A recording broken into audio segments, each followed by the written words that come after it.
Hello and welcome to Crossfire, the show that dives into the heart of global conflicts, where nations collide, alliances shift, and lives hang in the balance. For tonight's show, we tell you how Russia's newly unveiled defense budget is sounding the alarm bells across Europe as Ukraine is gearing up for a challenging winter offensive.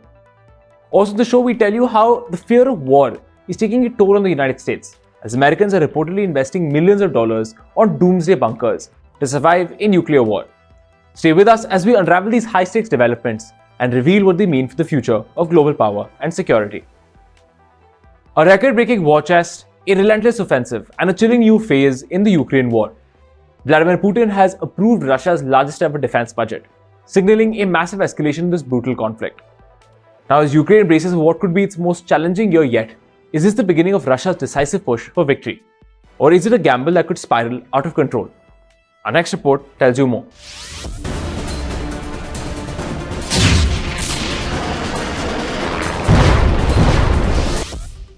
The war in Ukraine has entered a critical phase.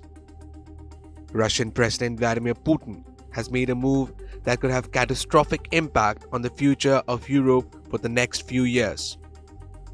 Moscow has approved its largest ever defense budget, making a dramatic escalation in its war strategy. But this isn't just a budget increase, it's a declaration of intent. At $126 billion over the next 3 years, this record-breaking allocation will consume over 32% of Russia's entire national budget. It represents a year-on-year increase of 22% and a clear signal that Putin is digging in for a long and decisive campaign. So why now? Analysts say the unprecedented financial push is designed to secure maximum territorial gains in Ukraine. Russia has made steady advances this year, capturing key cities like Avdiivka, Volodar, and Ukrainsk. Now, it's dangerously close to Pokrovsk, a city that could become a game changer if captured. But this budget isn't just about buying weapons. It's about shaping the battlefield and Russia's negotiating position. Putin wants to dictate the terms, when and if peace talks ever begin. And with this kind of financial backing, he's ensuring Russia fights from a position of strength. But there's more to this than just numbers and battles. This budget increase comes as a major shift looms on the geopolitical stage. Former US President Donald Trump is set to return to the White House next month. Trump's long-standing soft stance on Russia could drastically alter the balance of power in the war.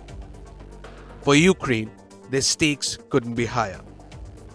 Losing the unwavering support of the United States under President Joe Biden could be catastrophic. Meanwhile, Russia's alliances are stronger than ever. China, North Korea, and Iran are funneling weapons, technology, and even manpower into Putin's war machine. Inside Russia, the economy has shifted into wartime mode.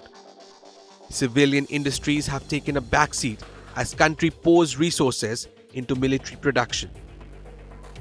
Putin has ramped up troop numbers to 1.5 million and initiated a new round of conscription. The message is clear. Everything is secondary to the war effort. Putin's ambitions don't stop here. Last month, he ordered the launch of an experimental intermediate ballistic missile targeting Ukraine. More alarmingly, he has written Russia's nuclear doctrine to allow for nuclear strikes even in response to conventional attacks. This drastically lowers the threshold for a nuclear confrontation. With these moves, Putin is signaling that he's not just playing defense, he's going all in. By securing financial, military, and diplomatic support, he's aiming to shift the tide firmly in Russia's favor. Meanwhile, the violence continues to rage on the ground. Overnight, a Russian drone attack left the western Ukrainian city of Ternopil in darkness. Power was cut to much of the city and its surrounding areas after air raids that lasted over 2 hours.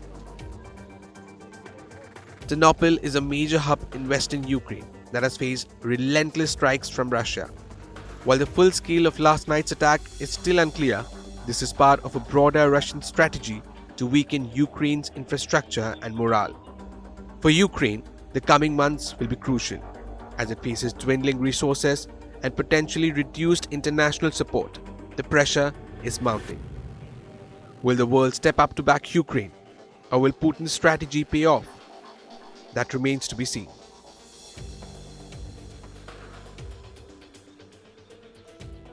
As the shadow of nuclear war grows darker, a chilling new reality is unfolding in America. The underground bunker boom.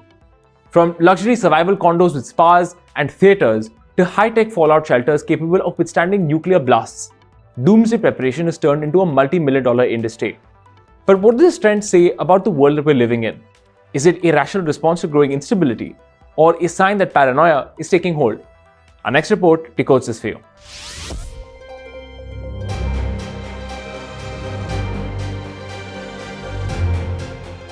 As the spectre of a nuclear war looms large, a chilling trend is emerging across America.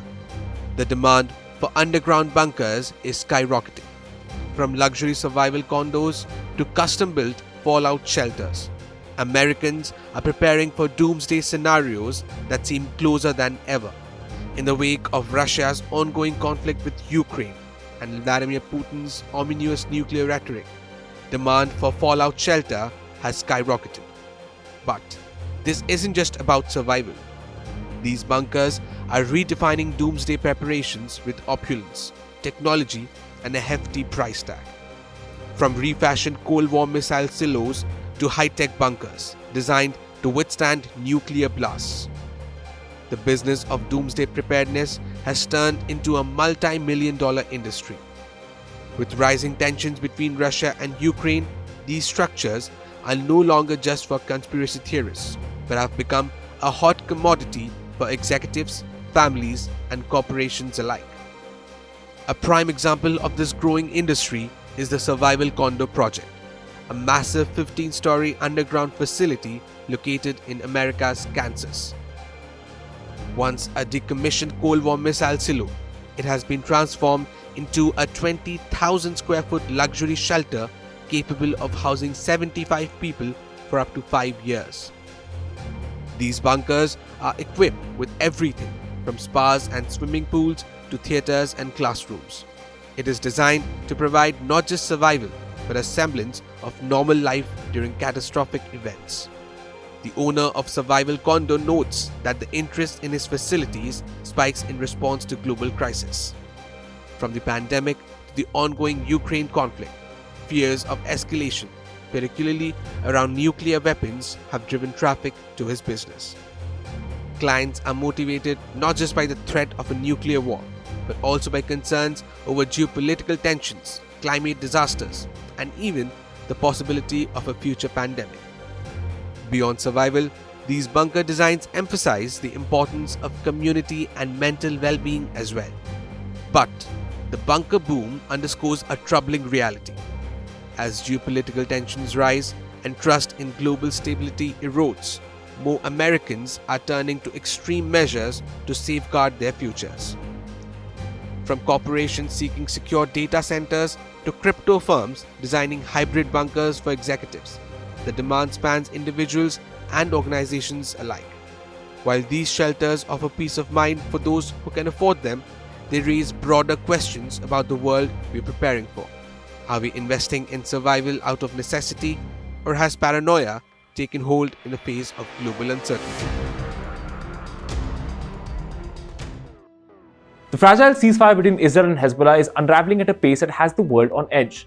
What was meant to be a 60-day pause in hostilities has turned into a relentless cycle of accusations, violations, and deadly clashes.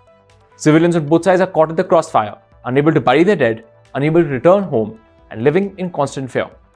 With over 100 reported ceasefire violations, the question now is, can this shaky agreement survive? Or are we witnessing the start of yet another devastating escalation? Our next report tells you more.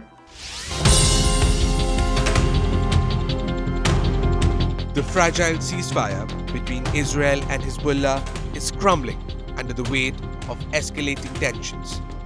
Accusations are flying from both sides, and violent clashes continuing to plague the border region. What was meant to bring peace from over a year of conflict has instead turned into a bitter blame game. On Monday, Israeli Prime Minister Benjamin Netanyahu declared Hezbollah's recent mortar fire on Israeli positions as a serious violation of the ceasefire agreement. 2 mortars were fired near an Israeli base, causing no casualties. But Netanyahu didn't mince words, warning of a forceful response. That response came swiftly, with Israeli strikes reportedly targeting Hezbollah infrastructure, military vehicles, and personnel in southern Lebanon. But the fallout hasn't stopped there. Lebanon's national news agency reported Israeli airstrikes in the Nabatea Governorate killed 9 people, including 5 in Haris and 4 in Talausa. This marked the deadliest day since the truce began last week. Lebanese authorities have accused Israel of over 50 ceasefire violations, fueling fears that the agreement is unraveling. Hezbollah, on the other hand, claims its actions like attacking Israeli military targets are a response to repeated breaches by Israel.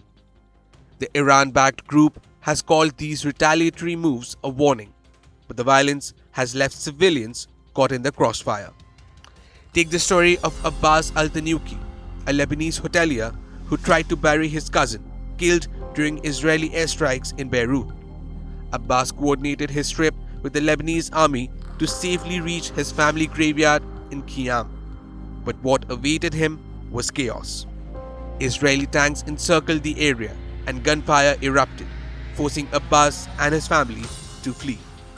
"We couldn't bury her," he recounted, describing how they left the body in an ambulance, hoping to try again another day. نحن أخذنا إذن من اليونيفيل ومن قيادة الجيش إنه نوصل على الخيام ندفن الشهيدة أميرة حسن التنوخي في مقبرة الخيام وبنرجع عبون الساعة زمان. تفاجأنا بالتطويق الدبابات الإسرائيلية لنا وهناك ضرب رصاص. And Abbas isn't alone.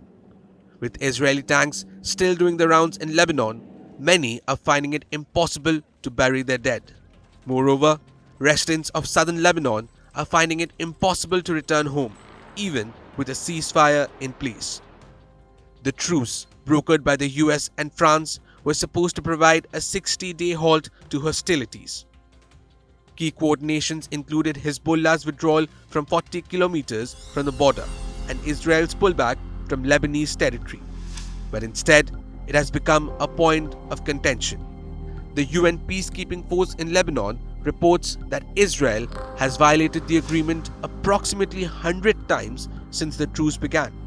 For now, the ceasefire hangs by a thread. Civilians on both sides remain trapped in uncertainty, caught between promises of peace and the grim reality of war. Will the truce survive, or is it just another chapter in a cycle of unending conflict? That's what we have for you on this edition of Crossfire. You can catch us again tomorrow on India Today Global.